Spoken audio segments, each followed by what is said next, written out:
batas ambang zat kimia yang dapat ditransformasi menjadi sebuah tetap tubuh itu sehat, antibodinya tetap kuat, itu tidak lebih dari 0,2 mikron. Wes bingung wes akhirnya. Dengan kata lain bebasnya begini, batas ambang yang akan menjadikan merusak saraf di dalam otak pada saat setiap hektar itu diberi zat kimia di atas 500 kilo atau setengah ton setiap hektar, maka itu akan memiliki dampak terhadap kesehatan yang akan berpengaruh terhadap saraf berpikir, dan saraf berpikir ini akan menjadi rusak itu saat di atas 500 atau 700 kilo atau 1 ton ke atas. Saat ini kamu lakukan setiap kali pemupukan, kamu selalu berpikir ini dampak dari orientasi hidup kita hanya materi untuk materi. Aku negak tak kei kimia gak panen. Gitu apa betul? Wong tak kei kimia ora panen apa meneh gak dikei. Gitu apa betul?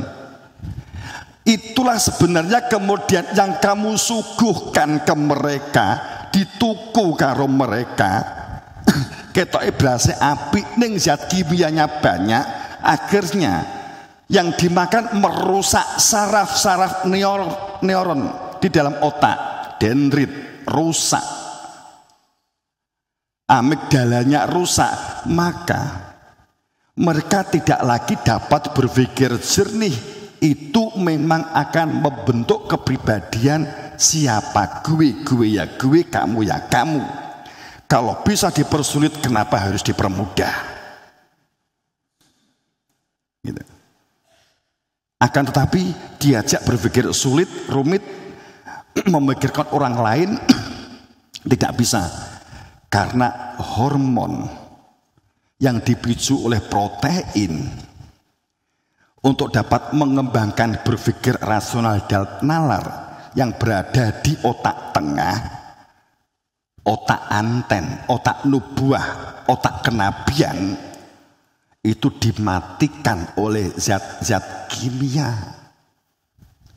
Maka dampaknya banyak orang yang melakukan korupsi dalam kapasitas tingkatnya masing-masing, yang kelihatan jika aparatur sama korupsi do dicekeli karo KPK, itu hal yang wajar, normal, bahkan keniscayaan, bahkan itu adalah hal yang sangat harus. Ya piye? Sebab jika mereka enggak ada yang korupsi, kemudian mereka berbuat adil, berarti dungomu salah.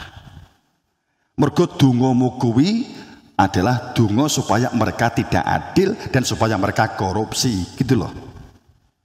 Wes paham toh? Wujud dungo apa? Kimiamu sak hektar mbokake sak ton luweh. Gitu.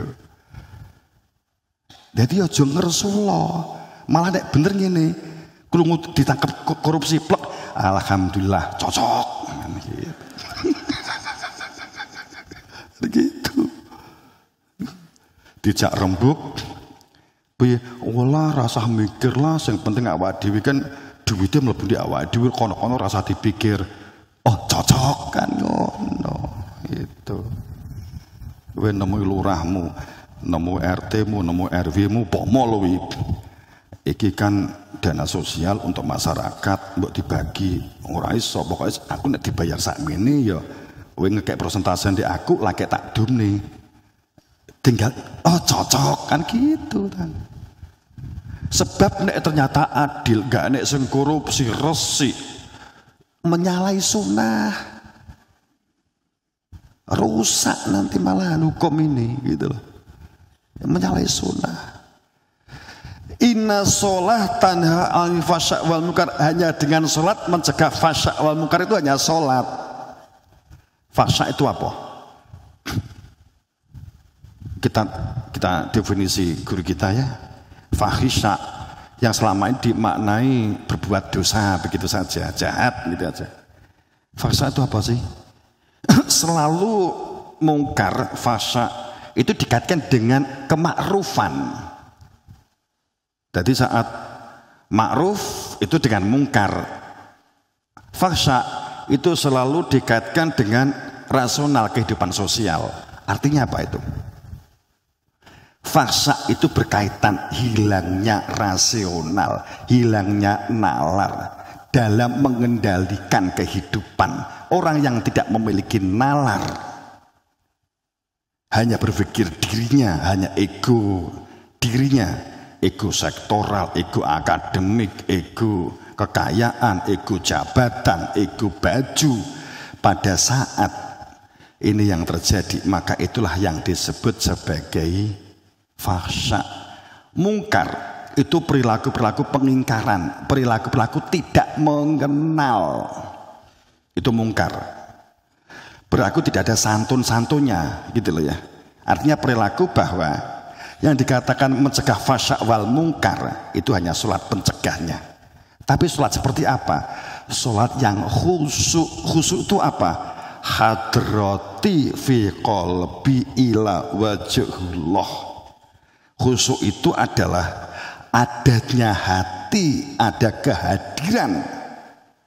kehadiran keberadaan diri Tuhan di dalam dada, maka disebut menghadap wajah kepada Allah.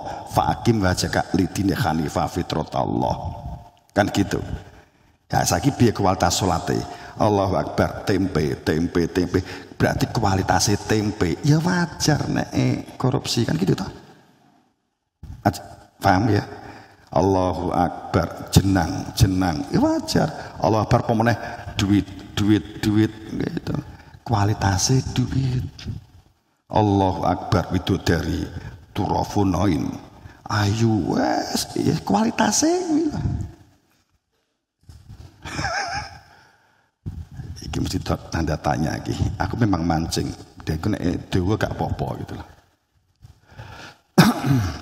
Jadi ini perintah yang lebih dari sekedar hakim, Bapak Ibu.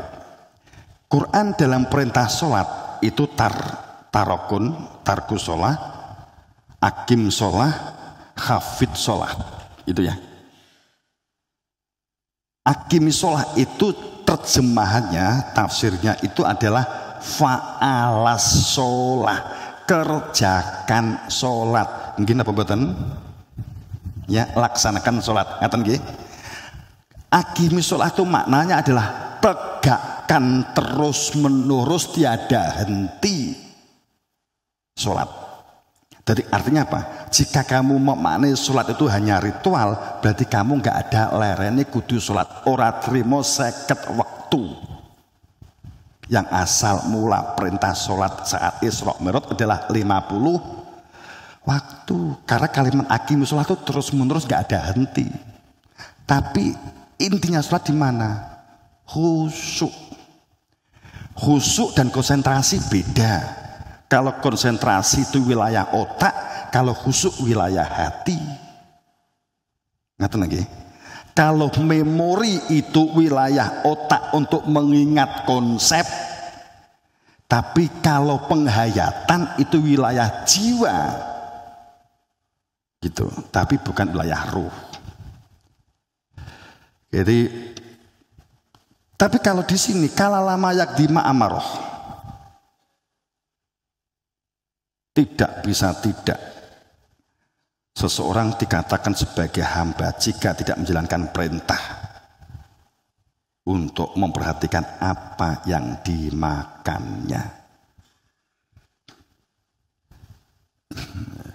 Jadi kalau kita melihat perintah Allah, ya berarti al-waludin ma'rifat itu bukan masalah semata-mata agama. Di depan tadi kan saya matur, ad-din itu dimaknai agama dalam pengertian kopiah dan sorban. Ya begitu ya. Kalau din itu maknanya adalah satu ketaatan dan kepatuhan di dalam sebuah sistem. Di ad-din itu ketundukan dan kepatuhan berada di dalam sistem. Sistem siapa? Ya tentu sistem Tuhan kan.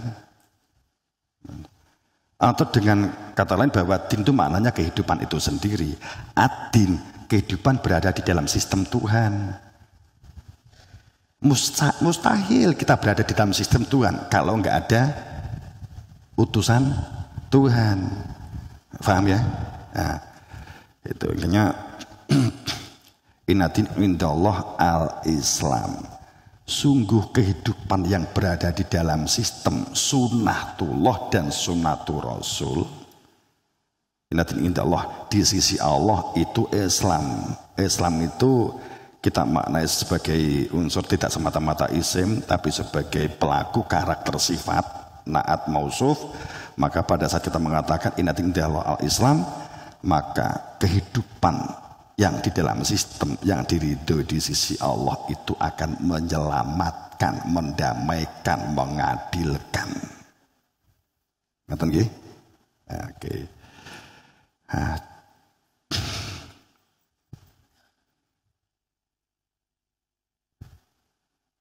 Karo ndelok jam. Kena kesuwen omong. Jam piro iki? 21.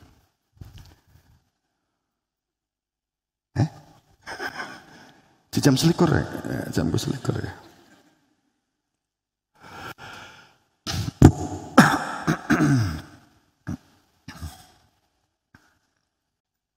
Ini saya lewati aja.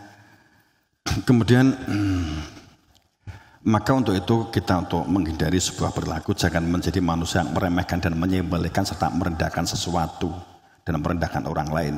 Jangan menjadi orang yang suka mengolok. Dan jangan menjadi orang yang merasa paling benar. Sebab jika kita merasa benar dan kita suka mengolok, saat ternyata yang kita olok itu benar, maka kita akan malu untuk bertanya dan membenahi kesalahan yang ternyata yang benar adalah orang yang kita olok. Kan gitu tak? Maka jangan menjadi orang yang suka mengolok dan menilai orang lain. Caranya apa? Jangan mudah meremehkan. Metodenya apa? Gunakan nalar dan rasional. Itulah untuk melatih akal sebagai anugerah afidah dari Allah.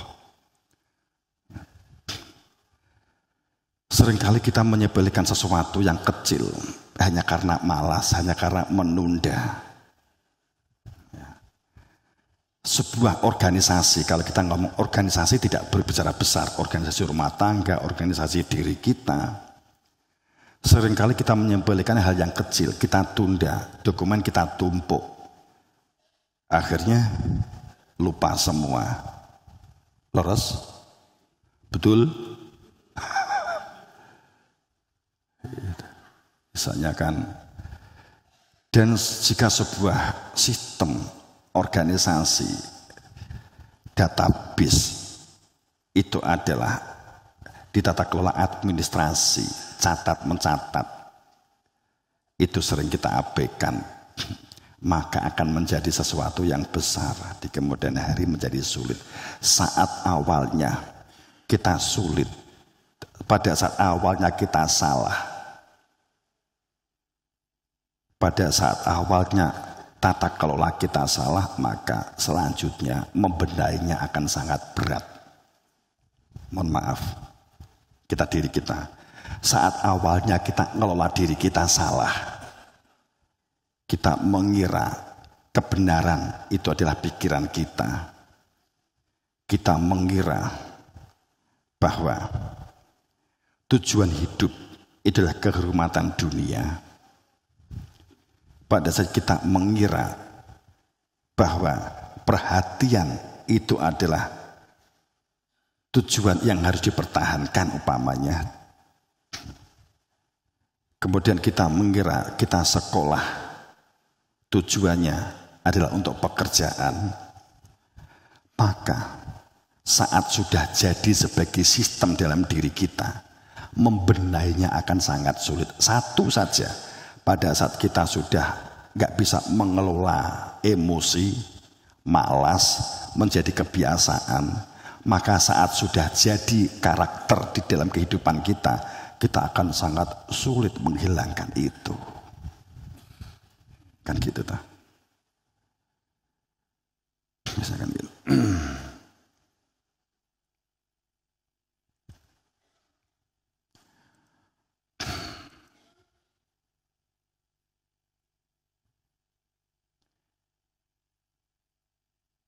Jadi cara mengelola kita memang jihadun nafsi itu mengelola diri untuk berkembang lebih baik.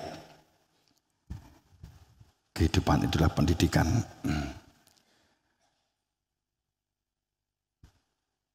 Pendidikan kita mestinya yang kita bangun adalah fakta, kolaborasi, katakanlah tadi kita katakan kan kerjasama, koneksi dan seterusnya.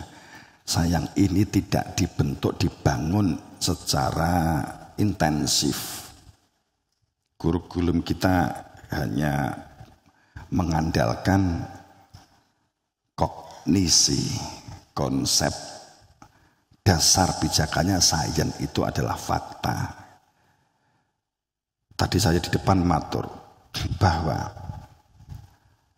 kehidupan pendidikan di masa lalu itu adalah kesadaran, itu yang menjadi pijakan, membentuk kepribadian, itulah kesadaran. Tapi sekarang itu adalah sains didasarkan atas sebuah materi, memori, sejauh mana pelajaran ditangkap oleh otak, bukan kesadaran sejauh mana pelajaran diserap kemudian berpengaruh terhadap perilaku, budidaya, pemberdayaan dan pengembangan potensi serta membentuk lingkungan sosial yang maju berkembang. Ini yang tidak dibangun.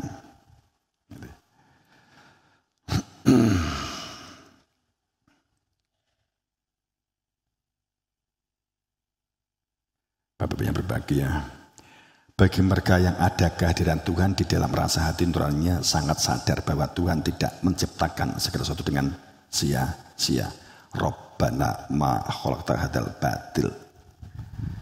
Allah menciptakan segala sesuatu dan kejadian yang dialami enak ataupun tidak enak, pahit ataupun sebaliknya, sungguh tidak ada yang sia-sia.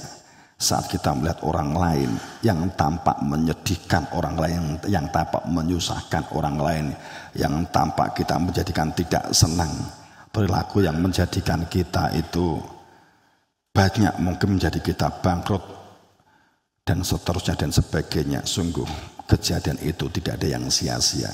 Kehendaknya Allah supaya kita menjadi dewasa dalam sikap, supaya kita tidak selalu berposisi mementingkan diri kita sendiri, tidak dalam kendali, supaya tidak dalam kendali nafsu, ego. Ya. Itu sebenarnya ada di sini kata-kata nantinya.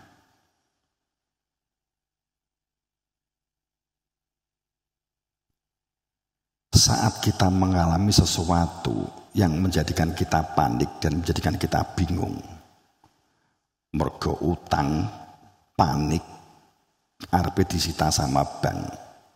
Ya mohon maaf, jamaah kan juga ada toh. Enak ya? Nek disita ya konsekuen sama nyilih ya. Enggak apa-apa. Nek kok dicikok ya berarti di pondok. Nek bingung engko gawe pengumuman gitu ya, pengumuman. Ini ada yang tidak dapat tempat karena disita. Engko lah kalau ada sing nampung. Atau malah mungkin urunan ya gitu ya. Ada sih doa yang berkaitan dengan itu juga ada, sholawat nariyah kan bisa gitu ya, ada. Kalau kita menggok ke sana. Ini saya mengatakan begini, saat seseorang itu panik dan bingung, sulit untuk berlaku sabar dan kesulitan mengendalikan nafsunya, maka sesungguhnya kesimpulannya adalah ada pola pikir, mindset, bahkan bisa jadi perihal keyakinannya pasti ada yang salah. Maka kita akan mengelola kepanikan itu dengan cara rasional kita gunakan. Tapi yang jelas hikmahnya Allah berkehendak untuk mendewasakan diri kita. Tapi sering kita bergejolak untuk menolak itu. Faham? Ya tak? Nah, itu. Saat kita kena masalah kan kita kan ngeluh. Padahal kehendaknya Tuhan kita harus menjadi dewasa. Kita kan menolak, gitu. Kita menolak, biasanya begitu kan. Tapi nek ditelese jane yo salah dhewe jane. Isto gitu loh. Utang bank tinggi kegiatan usaha modal iki mung 20 yuta. Utange di bank sing tinggi berek tanah karo omah. Entuk dhuwit 150 yuta. Biasanya modalnya mestinya butuh iki semula hanya 20 yuta. Bosok entuk dhuwit 150 yuta. Pikirannya wis reno. Gitu toh? Ha toh? Akhire sing wong duwe akhire kucur saka bank terus tinggi syukuran hasil saka utangan itu. Untung urung wis syukuran kan itu. Nah, itu sing dadekne modar itu seperti itu.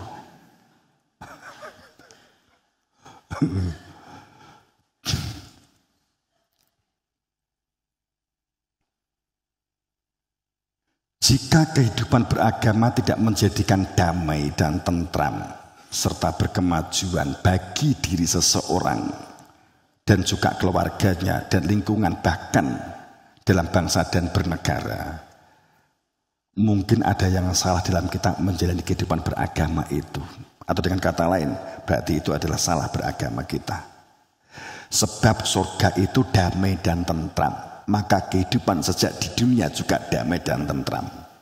Sedang gejolak, kepanikan, kebingungan, peperangan, pembulian, saling benar diri sendiri, pertikaian, saling mengolok, saling menyalahkan, itulah sesungguhnya wujud neraka. Bapak Ibu, saat kita berdoa Robbana atina fid dunya hasanah wa fil akhirati hasanah wa qina adzabannar.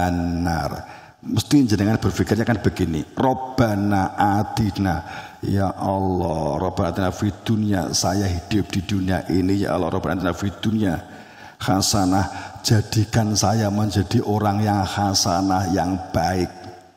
Kalau kita terjemahkan bebas kan begini kan, Robbana ya Robbi, ya Tuhan kami, jadikan kami Robbana atina fid dunya, dalam kehidupan dunia ini saya hanya memiliki sepeda ontel yang sudah sangat tua. Ya Allah, jadikan saya memiliki motor sepeda yang lebih baik. Kemudian karo Gusti Allah dikai sepeda sing luwih apik. Dungane cek dinggo neh.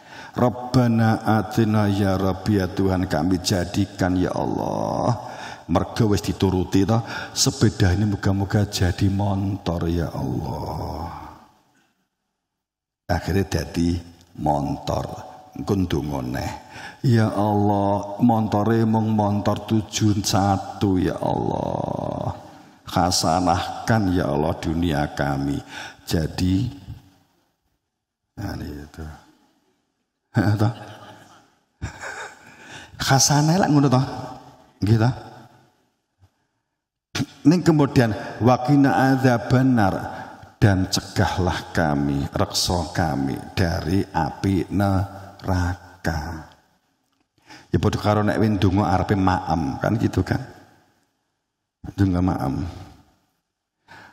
Ya Allah, terima kasih rezeki yang telah Kau berikan sebagai barokah ya Allah, dan jauhkan dari neraka. Bayangamu lah neraka sok kan gitu. Enggak, padahal nek neraka sok enggak nganggo alif lam, teman-teman. Tapi nek dikono alif lam al enek tasdite itu mukotob adep-adepan. Berarti ya kowe iki nek mangan ndonga semoga rezekimu ki barokah. Apa to maknane? Barokai kami to apa to maknane? Bariklana, barokai untuk kami sing kok maam. Wi artine bahwa kowe ki ora sekedar mangan ben wareg nuwukne weteng ngenakne cangkem, tidak untuk ini gitu loh. Yang dikatakan barokna, barokai makanan ini ya Robi ya Allah. Itu maknanya apa? Barokah itu apa yang kamu makan, nutrisinya diserap oleh tubuh akan menjadi energi. Yang itu protein zat masuk ke tubuhmu akan menghidupkan hormon yang ada di dalam tubuh gitu loh. Atau dengan kata lain, naik cara biologi ya. Dengan kata lain begini, saat kita berbicara apa yang kita makan, energinya itu akan menggerakkan kamu untuk berpikir positif. Akan bersosial dengan baik, kamu bekerja dengan baik. Itulah barokah. Makna barokah itu apa toh? Berkembang, meningkat, maju gitu loh. Makanya nek bar mangan itu berkembang, maju, turu kan pasti maju. Berkembang. Jadi dikatakan bahwa barokah itu sebuah dimensi kemajuan, peningkatan. Dan jauhkan dari neraka. Artinya apa? Jangan jadikan makanan yang kami masukkan ini rezeki dari engkau, menjadikan diri kami itu di dalam penyakit hati, iri, dengki, serai, dendam. Ya Allah, makanan ini tidak menjadi energi yang negatif yang akan merusak diri dan merusak keluarga, merusak lingkungan. Itu kalimatnya, jangan jadikan kami menjadi anggota neraka itu loh. Karena kalimatnya anar. Seperti halnya Rabbana hasanah, mana hasanah itu kadung kebablasan ya. Hasan dimaknai baik, khair dimaknai baik, ma'ruf dimaknai baik, apa nih? Thayyib dimaknai baik, balik dimaknai baik. Kan itu masalahnya. Kacau deh ini saudara-saudara.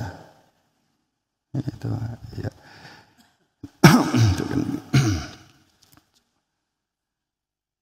Kalau ma'ruf, berbicaralah sepertinya kamu tuh kenal. Walaupun enggak kenal, tapi sapalah dengan perilaku kenal. Kalau ma'ruf, kan gitu kan.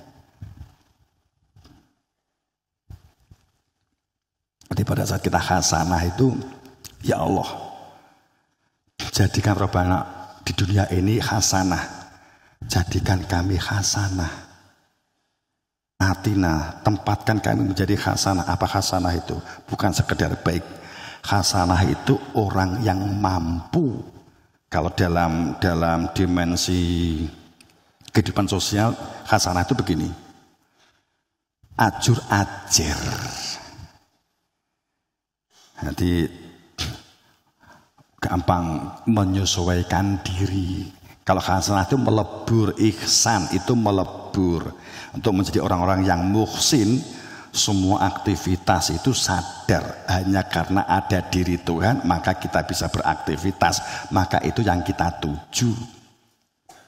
Kita memberdayakan diri menuju kepada Tuhan. Karena ro'eta robi birobi. Kita semua karena la haula wala quwata illa billah. Tidak ada daya kekuatan kecuali daya kuatnya Allah. Itulah hasanah. Jadi kita memohon di dunia ini untuk lapang dada karena sadar sebagai hamba. Itu yang dikatakan bahwa Rabbana atina fid dunya hasanah. Jadi di dunia ini kita mau dayakan diri, mengembangkan potensi. Terus ini anteman model piye wae tetap hasanah, tetap menyatu dengan Tuhan gitulah. Bergantung dengan Tuhan. Menuju kepada Tuhan, tidak goyah hanya karena sebuah olokan, sebuah fitnah, sebuah kebencian dari orang. Nah, itu yang kita mohonkan. Rabbana atina fid dunya hasanah